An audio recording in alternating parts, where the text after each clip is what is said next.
Today we talk about Hydrosalpinx, which is a condition where the fallopian tube can be swollen and can cause problems with getting pregnant. I'm Dr. Mark Amols, and this is Taco Bout Fertility Tuesday.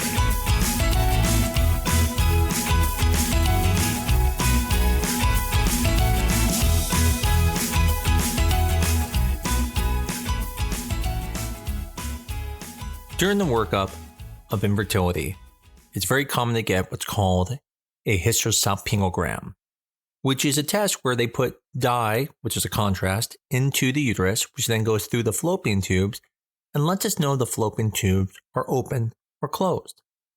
But there's actually another thing that can be noticed. Sometimes the tubes can be swollen because one side of them is blocked and they fill up with fluid. And we call that a Hydrosalpinx. Hydro standing for fluid-filled, and salpinx meaning the fallopian tube, giving you the word Hydrosalpinx. Now, clearly, if the tube is blocked, that could be a reason for infertility. And as a matter of fact, if you see a Hydrosalpinx, that means at some point in time, something happened to affect the tube. Whether it was a previous infection, whether it's endometriosis, whether it's even just surgery that might have happened in the past that caused scarring, something blocked the end of the tube to now make it swell up. The question is that the reason for infertility?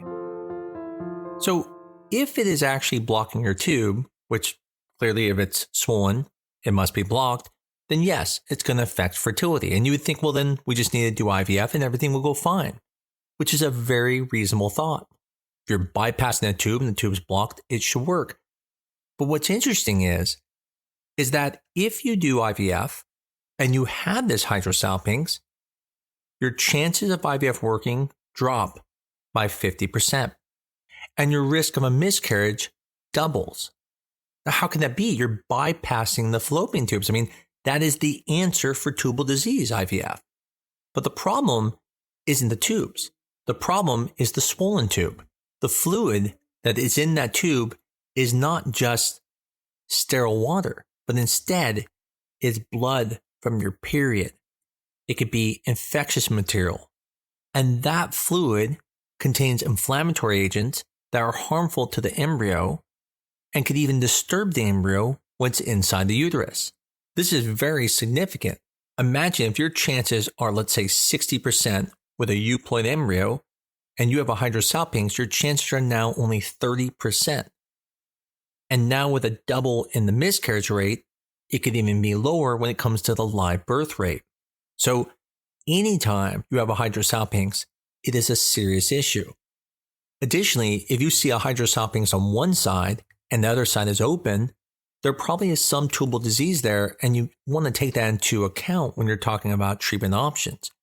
So for example, if your Hydrosalpinx is removed, but your other tube is still there, is it functional? Does it have disease in it? It's hard to know because whatever caused the problem is probably on both sides, right? It's not like the infection or endometriosis would only go to one side. And so anytime you have a Hydrosalpinx, in the back of our mind, we have to be thinking there's a tubal disease here, and it's possible it could be on the other tube, even if it's not showing up in the test, because a Hydrosalpinx is not a perfect test. What it's very good at, though, is finding Hydrosalpinx. What isn't good at finding Hydrosalpinx are ultrasounds. It's not uncommon to find a Hydrosalpinx on an ultrasound, but usually at that point, they are so swollen, it shows up as a serpiginous structure inside the pelvis, and usually that lets someone know that there might be a Hydrosalpinx there. But if it's not swollen and not filled up at the time, it may be hard to see that. Now, you may be wondering, well, if it's not filled up, then why is it a problem? Because the toxins aren't there to fall into the uterus. And that's sort of true. But we know that with every period, it can fill up and it might come down again. And so you can't just say it's not going to cause a problem just because it's not swollen at the time you see it. And that's where the Hydrosalpinx comes in. There, you can fill it up and you can see if it swells up, and if it's blocked. If it is, then you have a Hydrosalpinx. Now, anytime you do that test and you find that, it's important to get on antibiotics because some of that material, infectious material, can go into the pelvis and cause a pelvic inflammatory disease infection. This is why the people who are at highest risk for some type of hydrosalpinx are going to be people who have had pelvic inflammatory disease, which is where they had like a gonorrhea or chlamydia infection in the past, or people who have had endometriosis, or even someone who had a ruptured appendix. All those things can cause the ends of the fallopian tubes to scar up, which can then lead to a hydrosalpinx. So the point here is, if someone thinks you may have it, I'm not saying you need to go and have it removed, but you really should do a confirmatory test. Now, sometimes it's so obvious you don't need to, and you can do the confirmatory test and the treatment at the same time. But in general, if someone says there might be one and you're not sure, you can do the Hydrosalpingogram, but it's very important to understand that there's a high risk for infection, so you need to be on antibiotics. So now that you have the hydrosalpinx diagnosed, and let's say you're going to want to get pregnant, or you already have embryos and you want to do a transfer, the question is, what do you do now? So because you're not currently infected, meaning like severe pain from a hydrosalpinx being infected and causing you an infection, you technically don't have to go jump to surgery at the moment unless you're wanting to get pregnant. Now, these can, in the future, develop into infection. I've had patients who have had the hydrosalpinx for years and then one day has to have it removed because they're infected and having severe pain. But if you're wanting to get pregnant, you're really going to want to do something about this, and you're going to want to remove it. Now, again, it doesn't mean you have to, but as we talked about, 50% reduction in your chances of getting pregnant, an increase in miscarriage by 2 times, because those toxins work their way into the uterine cavity and can affect the embryo. The problem is the options to remove a hydrosalpinx are not really simple and are somewhat invasive. In the past, there used to be an option where you could basically put a metal coil through the uterus going through the vagina, and that was called Sure, and that procedure would block the tube and you wouldn't have to worry about it. Unfortunately, that has been taken off of the market for reasons due to some issues with the coils that were put into the fallopian tube. But the only options now are going to be surgical procedures like a laparoscopy, where someone either goes in there and removes the tube or clips the tube. Now, when I say clip, what I'm talking about is they take a little device, sometimes called a Filshie clip, but there are other ways to do it, and they block the tube near the opening. That will prevent the fluid from getting in, and you won't have to worry about the hydrosalpinx. The problem is, with doing that, the tube's still there, and if you ever get an infection in the future, it could potentially need surgery unexpectedly. Now, if you're able to remove the tube, the benefit is it's gone, you don't have to deal with it anymore, and you have nothing to worry about.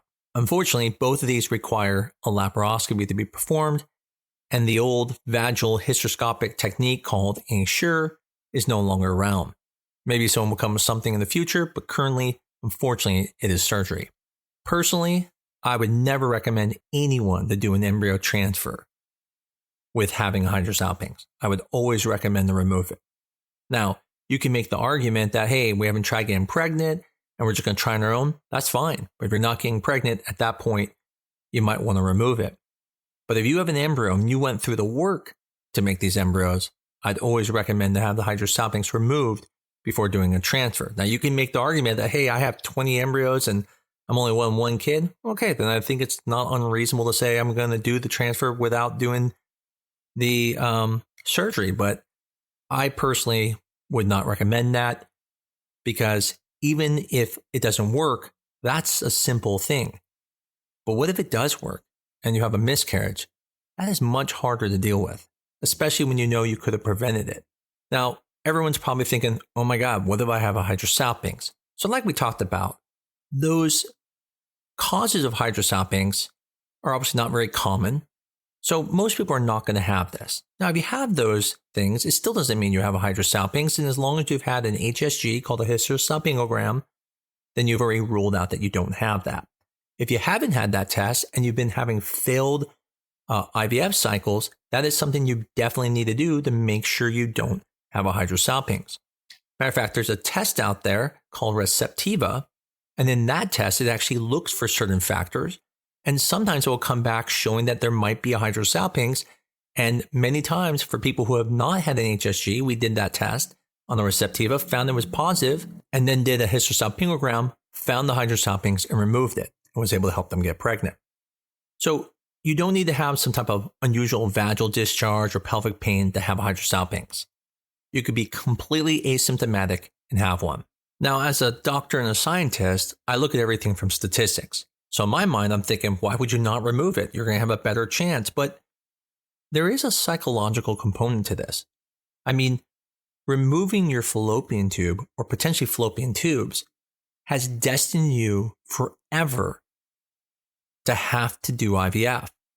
And I think that's an important thing to look at, because what if you have very bad ovarian reserve and you're not a great candidate for IVF?